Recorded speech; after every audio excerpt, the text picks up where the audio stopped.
పశువుల్లో అంటువ్యాధులే కాదు, ఒక్కోసారి థైలేరియా వంటి వ్యాధులు సంభవిస్తుంటాయి.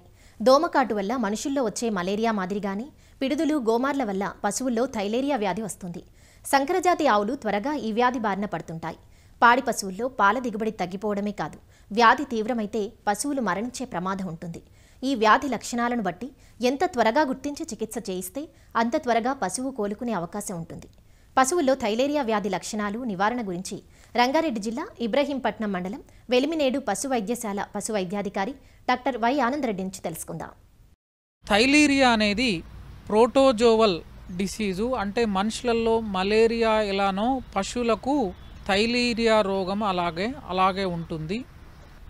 థైలేరియా వ్యాధి పెద్ద పశువులలో ముఖ్యంగా సంకరజాతి మరియు మేలు జాతి ఆవులలో వస్తుంది. ఈ సంకర జాతిలో కూడా ముఖ్యంగా హెచ్ఎఫ్ జాతిలో, హెచ్ఎఫ్ ప్యూర్ బ్రీడ్ కానీ, హెచ్ఎఫ్ క్రాస్ బ్రీడ్స్ కానీ, జెర్సీ ప్యూరు, జెర్సీ క్రాస్ బ్రీడ్లో ఈ థైలేరియా వ్యాధి అనేది ఎక్కువగా వస్తుంది. ముఖ్యంగా పశువు ఒత్తిడికి గురైనప్పుడు వచ్చే వ్యాధులలో అతి ముఖ్యమైన వ్యాధి థైలేరియా. ఇది టిక్ బర్న్ డిసీజ్. అంటే ఈ గోమార్లు, పిడుదులు కరవడం వల్ల రోగమున్న పశువుని కరిచి ఆరోగ్యవంతమైన పశువుని కరిచినప్పుడు ఆరోగ్యవంతమైన పశువుకు ఈ రోగం సంక్రమిస్తుంది. దీనివల్ల రైతులు ఆర్థికంగా విపరీతంగా నష్టపోతారు. ఎందుకంటే వ్యాధి సోకిన పశువు కొన్ని చనిపోవడమే కాకుండా పాల దిగుబడి కూడా విపరీతంగా నష్టపోతుంది. అయితే ఈ థైలేరియా వ్యాధి ఎలా వస్తుందంటే, ఇది ఒక మలేరియాలో ఉండే పారాసైట్స్ ఎట్లనో పశువులలో ఈ థైలేరియా అన్యులేటా ఇట్లాంటివి క్రిముల ద్వారా, పిడుదుల ద్వారా వ్యాపించే వ్యాధి అన్నట్టు. ఒకసారి టిక్ కరిచిన తర్వాత 5-6 రోజులలో ఈ ప్రోటోజోవా శరీరంలో, రక్తంలో చేరి, అలాగే లింఫ్ గ్రంథులలో చేరి అక్కడ మల్టిప్లై అయి శరీరంలో జ్వరాన్ని కలగజేస్తుంది. ఈ జ్వరం విపరీతంగా రావడమే కాకుండా గ్రంథులు వాస్తాయి. తర్వాత అలాగే రక్తహీనత, అంటే ఎందుకంటే ఇది తెల్ల రక్త కణాలని మరియు ఎర్ర రక్త కణాలని చంపేస్తుంది కాబట్టి రక్తహీనత మరియు రోగ నిరోధక శక్తిని కోల్పోతుంది. తర్వాత ఈ రక్త కణాలు విపరీతంగా డిస్ట్రాయ్ కావడం వల్ల పశువులకు జాండీస్ కూడా సోకే అవకాశం ఉంటుంది ఈ వ్యాధి సోకిన పశువులకు. ఇది తర్వాత నెక్స్ట్ స్టేజ్లో ఈ రక్తం పల్చబడడం ద్వారా లంగ్స్లో, ఊపిరితిత్తులలో నీరు చేరి ఆయాసపడి పశువులు చనిపోవడం జరుగుతుంది. ఏ పశువులకు ఎక్కువగా వస్తుందంటే ముఖ్యంగా హెచ్ఎఫ్ అంటే హోలిస్టియన్ ఫ్రిషియన్, విదేశీ సంకరజాతి, విదేశీ జాతి పశువులలో ఎక్కువగా వస్తుంది. ఎందుకంటే వీటికి ఇమ్యూనిటీ లెవెల్స్ తక్కువగా ఉంటాయి, పాల దిగుబడి ఎక్కువగా ఇస్తాయి కాబట్టి ఈ రోగం సంక్రమించే అవకాశం ఎక్కువగా ఉంటుంది. ఇది కూడా ఎప్పుడు ఎక్కువగా వస్తుందంటే రైతు సోదరులు, ఉదాహరణకు తెలంగాణకు బెంగళూరు నుంచి, తర్వాత హర్యానా నుంచి, తర్వాత మహారాష్ట్ర నుంచి ఆవులను కొనుగోలు చేస్తారు రైతులు. ఈ వచ్చిన తర్వాత ఒక 5 నుంచి నెల రోజుల లోపలనే పశువు విపరీతంగా జ్వరం సోకడం జరుగుతుంది.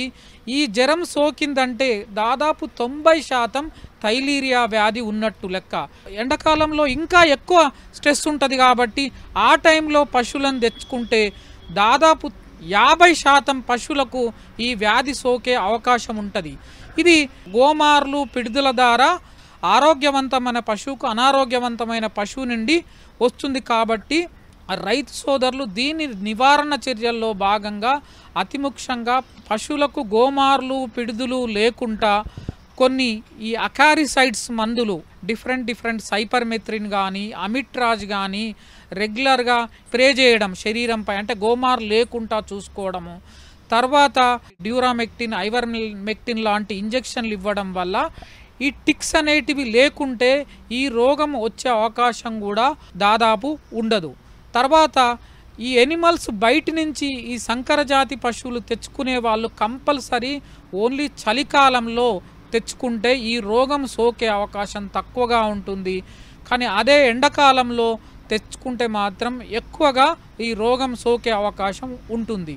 ఈ ట్రాన్స్పోర్ట్ కూడా నైట్ పూట ట్రాన్స్పోర్ట్ చేయడం వల్ల ఎనిమల్స్ స్ట్రెస్కి గురి కాకుండా ఉంటుంది. తర్వాత ఈ వ్యాధి ఒకసారి సోకినాక లక్షణాలు జ్వరము, తర్వాత మూత్రం పచ్చగా రావడము, ఆయాసపడము, సడన్గా 20 లీటర్లు ఇచ్చే పశువు 2 లీటర్లు లీటర్కు పడిపోతుంది, విపరీతంగా జ్వరం ఉంటుంది, నోట్లో నుంచి ముక్కులో నుంచి లైట్గా చొంగ కారుస్తుంది. టెర్మినల్ స్టేజ్లో అంటే రక్త కణాలు పూర్తిగా నశించిన తర్వాత ఆయాసం రావడం అవుతుంది, లంగ్స్లో నీరు చేరడం జరుగుతుంది, తర్వాత నెక్స్ట్ స్టేజ్లో చనిపోవడం జరుగుతుంది. కాబట్టి రైతు సోదరులు ఈ వ్యాధి పట్ల పూర్తి అవగాహన ఉండాలి. దీనికి నివారణ చర్యల్లో భాగంగా అంటే ఒకసారి రోగం సోకిన తర్వాత ట్రీట్మెంట్ అనేది కొద్దిగా పశువు జ్వరం ఉండగానే డాక్టర్ దగ్గరికి చూపెట్టడం వల్ల ఈ వ్యాధిని గమనించి ఇమ్మీడియట్గా బూపార్బోక్విన్ అనే మందు నిప్పియడము వల్ల ఈ రోగాన్ని సమర్థవంతంగా నిర్మూలించవచ్చు. కానీ రోగం ఎక్కువ లక్షణాలు ఎక్కువ వచ్చిన తర్వాత ఈ బూపార్బోక్విన్ కూడా పనిచేయదు. కాబట్టి తొందరగా గుర్తించడం వల్ల అంటే ఏదైనా కొత్త పశువు వచ్చినప్పుడు మాత్రం కంపల్సరీ డైలీ జ్వరం చెక్ చేయాలి. జ్వరం ఉందంటే ఇమ్మీడియట్గా డాక్టర్ని కన్సల్ట్ చేసి థైలీరియా వ్యాధి ఉందని నిర్ధారించుకొని ఇమ్మీడియట్గా ఈ బూపార్బోక్విన్ ఇప్పియడం వల్ల ఈ రోగాన్ని సమర్థవంతంగా చికిత్స చేయవచ్చు. అలాగే రాకుండా ఏం చేయవచ్చు అంటే నిర్మూలన, కంప్లీట్గా నిర్మూలన ఏంటంటే ఈ సంకర జాతి పశువులు, తర్వాత హెచ్ఎఫ్ జెర్సీ ప్యూర్ పశువులలో కంపల్సరీ ఈ థైలీరియా వ్యాక్సిన్ అనే టీకాలు దొరుకుతున్నాయి. దూడ పుట్టిన 3 నెలలకు ఈ వ్యాక్సిన్ ఇప్పించడం వల్ల దాదాపు లైఫ్ లాంగ్ ప్రొటెక్షన్ జరుగుతుంది.